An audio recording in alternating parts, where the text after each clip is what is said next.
अस्सलाम वालेकुम, मैं हूं फैसल तारिड़। आज 7 मई है और आज दिन है हफ्ते का। इस वीडियो के अंदर कुछ खबरें आपके सामने रखनी हैं कि किस तरह इस वक्त मुल्क पाकिस्तान के अंदर पाक फौज को सीनियर सहाफ़ियों की जानब से निशाना बनाया जा रहा है।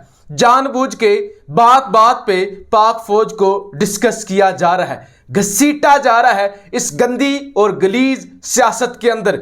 जानबूझ के पगड़ियां उछाली जा रही हैं और तासुर ये दिया जा रहा है, ऊपर से बड़ा अच्छा बनने की कोशिश करती हैं, जैसे ये पाक फौज के वेल विशर है, जैसे इनको अंदर की खबरें आती हैं और इनके पास बड़ी मालूमात है, लेकिन अंदर से ये पाक फौज को काट रहे हैं। खबरें चला रहे हैं कि पाक फौज के अंदर बगावत है, पाक फौज के अंदर जर्नैलों के ग्रुप्स हैं। और नजम सेठी की जानब से आज दावा किया गया है नया दौर मीडिया पर। नया दौर मीडिया तमाम पाकिस्तानी जानते हैं, उस तमाम बदमाशिया के सहाफ़ियों ने बनाया हुआ है जो बैरूनी एजेंसियों और बैरूनी एनजीओज के लिए काम करती हैं। उनका जनाब काम क्या है? काम यह है कि टीवी पर बैठ के या सोशल मीडिया पर बैठ के उन लोगों ने हर हाल में पाक फौज को गालियां देनी है, पाक फौज का मजाक उड़ाना है, बाद में हंसना है ऊंची ऊंची और कोई मौका हाथ से जाने नहीं देना।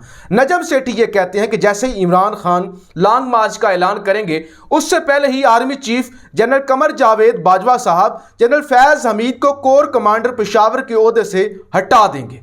वो ये दावा करते हैं कि इस वक्त जितने भी सहाफ़ी बोल रहे हैं प्रो इमरान खान, उसके पीछे फैज हमीद साहब का हाथ है। देखिए, आप मेरी वीडियोस देखते हैं और आपने मुझे कभी भी बदमाशा के हक में बोलते हुए नहीं देखा, बल्कि आपने हमेशा मुल्क के लिए, मुल्क के अदारों के लिए बोलते हुए सुना होगा।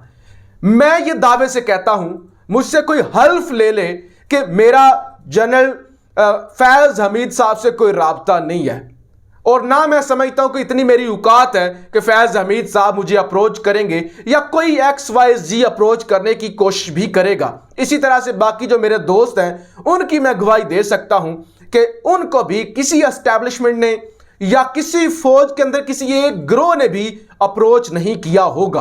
तो लिहाजा जो सहाफ़ी बोल रहे हैं कोई बहुत बड़े लेवल पे अगर कोई गेम हो रही है उसका मुझे अंदाज़ा नहीं है, लेकिन जहां तक मेरे असर रसूख है, जहां तक मालूमात है, जहां तक मैं जानता हूं, अपने और अपने सीनियर दोस्तों को जानता हूं, तो कोई इस तरह से किसी को भी डिक्टेट नहीं किया जा रहा।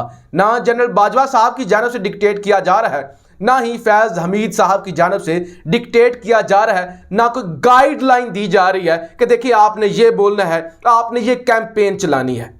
अब नजम सेठी साहब ये कहते हैं कि जनरल बाजवा साहब ये समझते हैं कि ये जो कुछ मेरे खिलाफ लोग बोल रहे हैं ना, मेरे खिलाफ जो आवाजें उठ रही हैं, मेरे खिलाफ जो बात हो रही है और मुझे जिम्मेदार ठहराया जा रहा है, इसके पीछे असल में फैज हमीद साहब हैं। और फैज हमीद साहब सोशल मीडिया को लाइन देते हैं या मीडिया के एंकर्स को लाइन देते हैं, खासतौर पे वो एंकर्स जो प्रो इमरान खान है, प्रो PTI है और ये जो इंपोर्टेड हुकूमत आई है इसके खिलाफ बोलते हैं।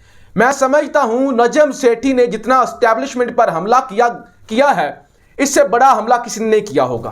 नजम सेठी ने कोशिश की है डिवाइड करने की, कि फौज को डिवाइड किया जाए। आप ये कहते हैं कि फौज के अंदर जितने भी जर्नैल होते हैं या जितने भी बाकी कमांडर होते हैं वो आर्मी चीफ के आगे नहीं बोलते, वो नहीं बोलते, बिल्कुल वो जबान नहीं खोलते, क्योंकि उनको लालच होती है। आप देखिए किस तरह से वो मीठी छुरी से ये बेइज्जती भी कर रहे हैं और फौज को बदनाम भी कर रही हैं।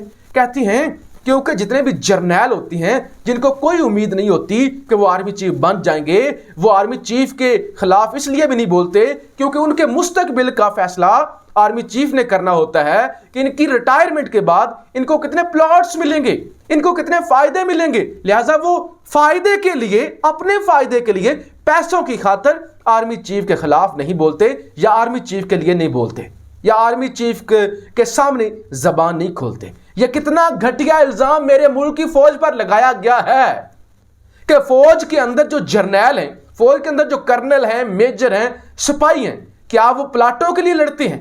आप मुझे ये बताइए, क्या फौज के अंदर जो जर्नैल हैं वो पैसे के लिए लड़ते हैं? यानी हमने तो ये सुना है कि नाराए तकबीर के लिए हमारे जवान, हमारी फौज नाराए तकबीर मुल्क के लिए, और जो लोग मुझे कोई बंदा बताएं, ईमानदारी से कोई बंदा बताएं जिसको कहा जाए कि 10 लाख रुपया ले लें, लेकिन रिस्क ये होगी कि आपको गोली लग सकती है, आप जान से जा सकते हैं, वो हाथ बांधेगा, भाई तेरी मेहरबानी, मैं ऐसी नौकरी नहीं करूंगा, मैं रिया इहो जी नौकरी। तो ये कह रहे हैं क्योंकि उनको लालच होती है तो वो फौज के आर्मी चीफ के खिलाफ बोलते नहीं है।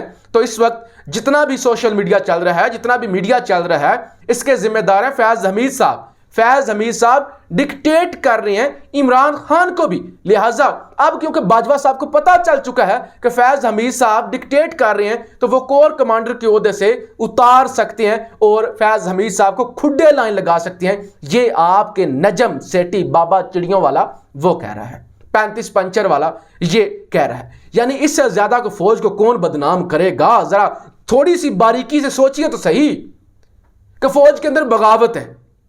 यानी एक इतना बड़ा सहाफी कहेगा तो उसकी क्या क्या ट्रांसलेशन होगी कि फौज जो है वो प्लाटों के लिए लड़ती है।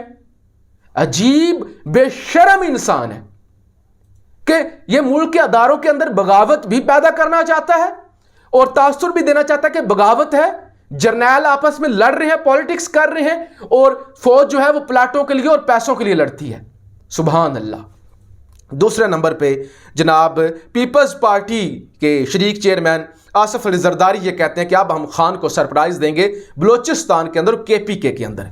हमने खान को बनी गाला तक महदूद कर दिया है और अब हम सरप्राइज देंगे, अब हम केपीके के अंदर हुकूमत गिराएंगे और अब हम बलूचिस्तान के अंदर भी हुकूमत गिराएंगे। और इसके अलावा आज खान साहब ने ओवरसीज पाकिस्तानियों से खिताब भी किया और उन्होंने ये अपील की कि आप बढ़ चढ़ के खत लिखें हुकूमतों को, आप बोलें, आप मुकदमा लड़ें पाकिस्तान की हकीकी आज़ादी का। इसके अलावा इंपोर्टेड हुकूमत चलती हुई नज़र नहीं आ रही। अच्छा जी, किसी तरह से चलती हुई नज़र नहीं आ रही क्योंकि बड़े बड़े जो अहम ओहदेदारान हैं वो इस्तीफे दे रहे हैं।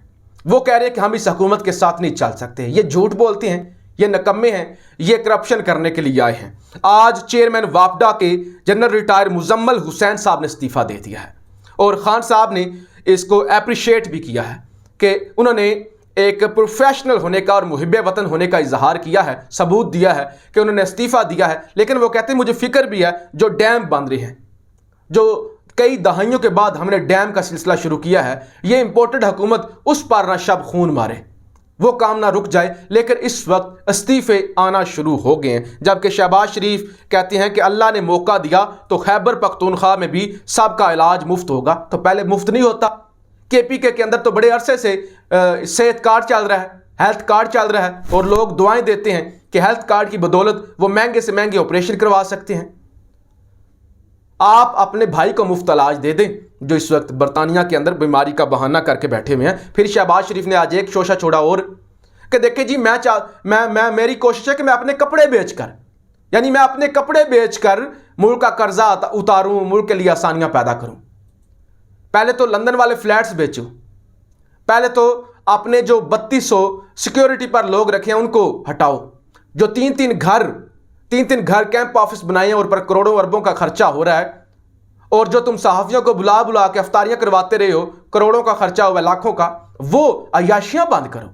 कैसे किस तरह से इस मुल्क के अंदर लोगों को बेवकूफ बनाया जा रहा है और किस तरह से इस मुल्क के अंदर अदारों को बदनाम किया जा रहा है। यानी इस वक्त मुल्क किस नहज पे खड़ा हुआ है, किसी को अंदाजा है? अदारे कंट्रोवर्शियल, मुतनाज़ा, डिस्कस हो रहे हैं, सियासत एक अजीब रंग अख्तियार करती जा रही है, लोटे सरेआम अय्याशियां करते जा रहे हैं और उनको कोई नहीं है कि अब तो इमरान खान को घर भेज दिया है, अब तो इस्तीफा दे दे। यानी किसी के अंदर कोई शर्म नाम की चीज नहीं है। मुल्क मुकम्मल तौर पे मफलूज हो चुका है और तबाही के दहाने पे है। अगर अब होश के नाखून ना लिए गए और अभी जो आने वाले चंद दिनों के अंदर जिस तरह से तसादम होगा, जिस तरह से पकड़ धकड़ होगी और जो तमाशा लगेगा, तो मुल्क तबाही की तरफ जा रहा है। हमने मिलकर और अदारों ने इस मुल्क को बचाना है। हमने इस मुल्क के अंदर इंतशार नहीं फैलाना, लोगों को बेवकूफ नहीं बनाना, लोगों के जज्बात उबार के उन्हें तसादम पर मजबूर नहीं करना, हमने अदारों को गालियां नहीं दिलवानी। हमने इस मुल्क को यूनाइट करना है। और अगर हमने ये गलती की कि हम यूनाइट ना कर सके और हमने इंतशार को हवा दी, तो फिर इसमें भारत का ही फायदा होगा, हमारा फायदा नहीं होगा। फिर चिड़ियां खेत चुग चुकी होंगी।